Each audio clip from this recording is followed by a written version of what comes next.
Mil veces. Gracias, señorita. Ay, sí, me quedó una hoja. Préstame una hojita en blanco nomás. Es venir que se me quedó el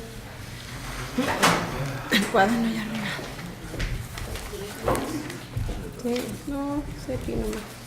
Con lo que dijo nomás.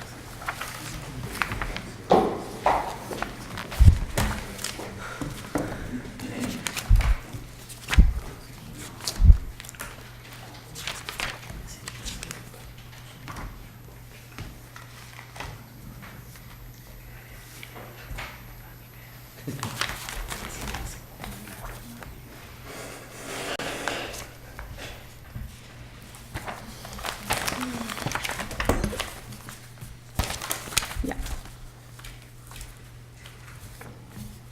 Bien, entonces se da por reproducido lo alegado por el abogado entonces Felipe Barros Labarca en relación a incidencia de nulidad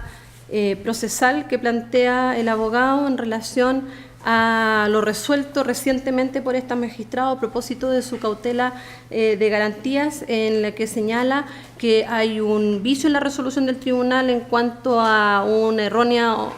conocimiento de las hipótesis que hubiera planteado el tribunal en su resolución,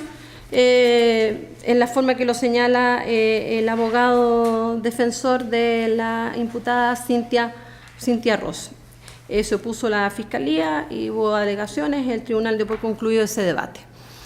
Sobre el punto referido a la nulidad procesal, bueno, primero señalar que la nulidad procesal, de acuerdo al artículo 159 y siguientes del Código Procesal Penal, refiere que únicamente pueden anularse las actuaciones o diligencias judiciales defectuosas del procedimiento y que ocasionaran alguno de los intervinientes un perjuicio reparable únicamente con la declaración de nulidad. En este caso, se ha planteado por el incidentista que el tribunal, al plantear erróneamente de que habría habido dos reaperturas de investigación, en definitiva, en este caso,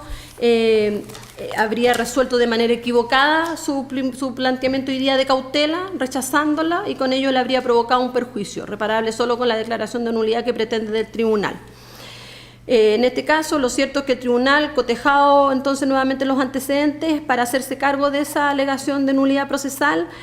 considera lo siguiente, que sin perjuicio de que se hubiera alegado, y corrige en ese aspecto el tribunal la resolución en cuanto a que se hubiera señalado en dos oportunidades la reapertura, en el sentido de que aún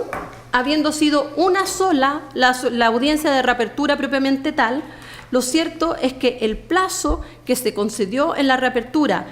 en que fueron beneficiados el abogado incidentista con la concesión, cierto, de las diligencias que a él le interesaban, era un plazo que ya está vencido, y que estando vencido no fue solicitada oportunamente la renovación del mismo para reiterar o insistir con las diligencias, que existe una oportunidad para efectuar las actuaciones procesales conforme a lo que dispone el Código Procesal Penal, y que en este caso esa oportunidad no fue utilizada por el incidentista. Aquello se señala mayor abundamiento de la resolución respecto de la cual se está presentando el recurso. Y se señala entonces por el tribunal que tanto es así que no se ejerció el derecho por el incidentista a la reapertura que le interesaba en su oportunidad, que debió hacerlo hoy día o instó hoy día a que el tribunal ampliara ese plazo vía cautela de garantía. Con ello ratifica que ya no estaba en la hipótesis de hacerlo vía artículo 257. Aquello, entonces, aquella situación que refiere el incidentista del error en que hubiera incurrido este magistrado en haber hecho la apreciación relativa a que en dos oportunidades se hubiera conocido de la reapertura, en este caso es inocua, no produce una consecuencia por cuanto se está haciendo cargo ahora el tribunal de aquello. Aunque hubiera sido una oportunidad de la reapertura, de la ampliación, lo cierto es que esa ampliación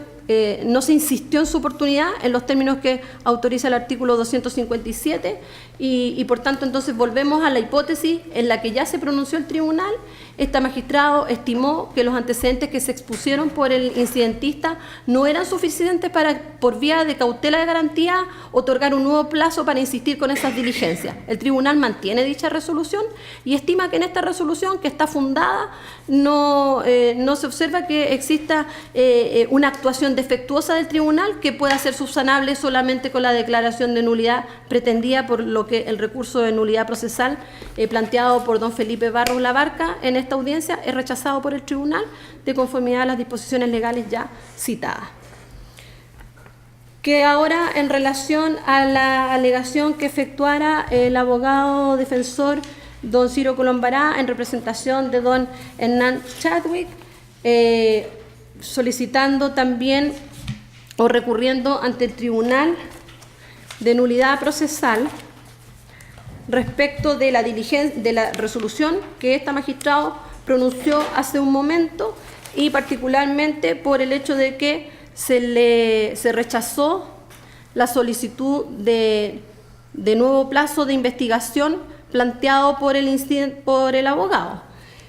señalando que esta resolución es una actuación viciada y que produce perjuicio que es reparable solamente con la declaración de nulidad. Sobre el respecto, el tribunal señala nuevamente lo que dispone el artículo 159 y siguientes en lo pertinente a la nulidad procesal, que reza cierto que pueden solamente anularse actuaciones o diligencias judiciales defectuosas del procedimiento que ocasionaran a los intervinientes un perjuicio reparable únicamente con la declaración de nulidad.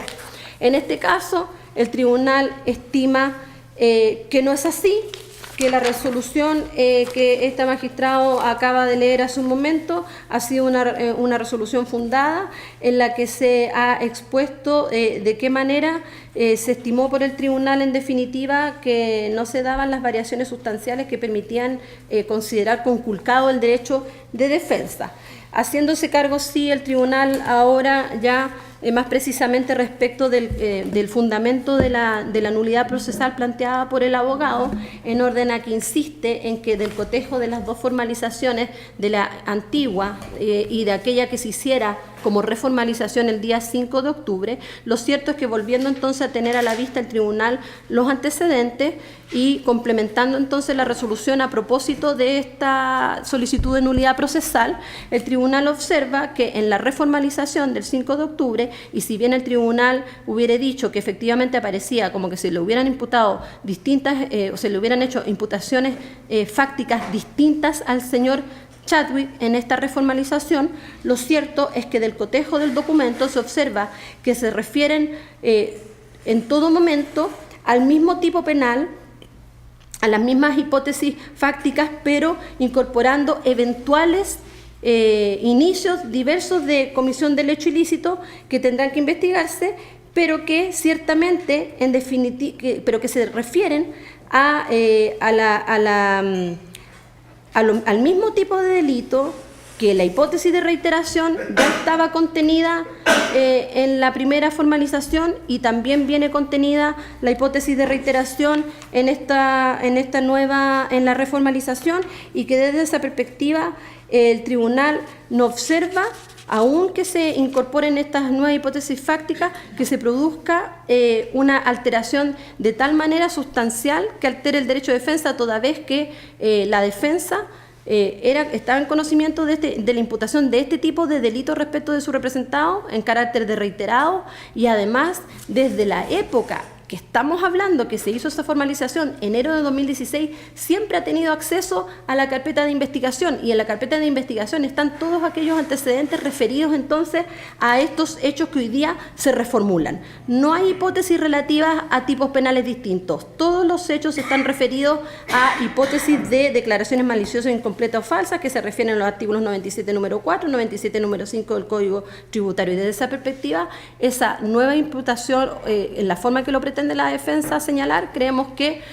no produce en este caso una alteración sustancial que afecte el derecho de defensa. En ese sentido, refrenda su resolución el tribunal, más aún teniendo en cuenta que la defensa puede generarse prueba propia, que es consustancial al derecho de defensa, la facultad que tiene la defensa de generarse esta prueba en una hipótesis o en un espacio de tiempo que aún es mayor al que le viene concedido al Ministerio Público para ello. Y desde esa perspectiva, entonces, consideramos que no habría conculcación o vulneración a los derechos de la defensa, y que desde esa perspectiva la resolución que dictó el tribunal, en la resolución que dicta el tribunal entonces no se dan las hipótesis para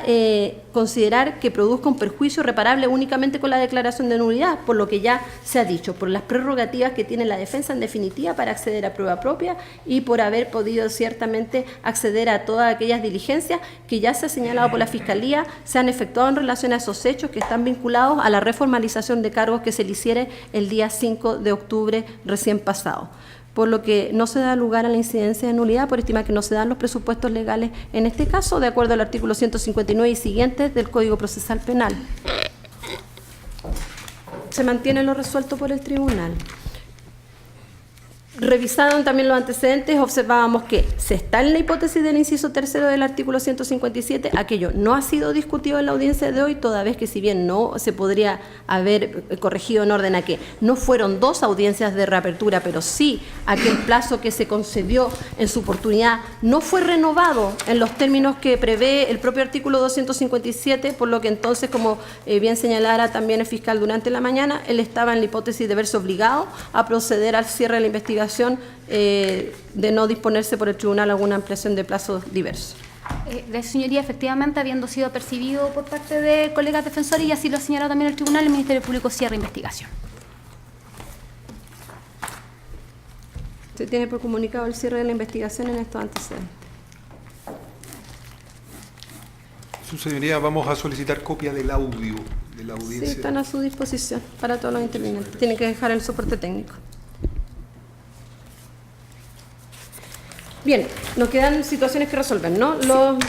Magistrado, una situación muy breve y es un asunto doméstico. Esta fiscal no puede dejar pasar ciertas conductas de ciertos imputados, no en la audiencia, sino que a la salida de la audiencia de la tarde. Fue increpada por el imputado Germán Chadwick a la salida de esta audiencia. Aquí mismo, su señoría, fue grabado en el sistema de audio del Poder Judicial en la transmisión de la audiencia, sin perjuicio de que el imputado Germán Chadwick me ha pedido disculpas por su exabrupto. Solicita el Ministerio Público para las próximas audiencias tener resguardo en esta sala de gendarmería, su señoría. La verdad que como fiscal del Ministerio Público... ¿Eso fue Público, al volver? No, a la salida, magistrado. A la salida para volver me pidieron que dispensáramos gendarmería y sí. Pensé... Sí, su señoría, y fue... Que no era necesario que estuviera gendarmería en esta audiencia. Sí, la verdad que insiste el Ministerio Público que el imputado Germán Chadwick, como caballero que se acercó a esta fiscal en el receso, me solicitó las disculpas pertinentes, las cuales fueron aceptadas por esta fiscal, pero en virtud de mi cargo, su señoría, y de la seguridad que debo tener al representar el interés fiscal en una audiencia ante el tribunal, solicita ese resguardo para el Ministerio Público. Para el efecto de que exista funcionarios de gendarmería para el próximo día. Sí, se lo vamos a hacer presente, bueno, está presente el administrador, se lo hacemos presente desde ya. Bien, eso es, ponemos término a la audiencia. Las copias de su correo.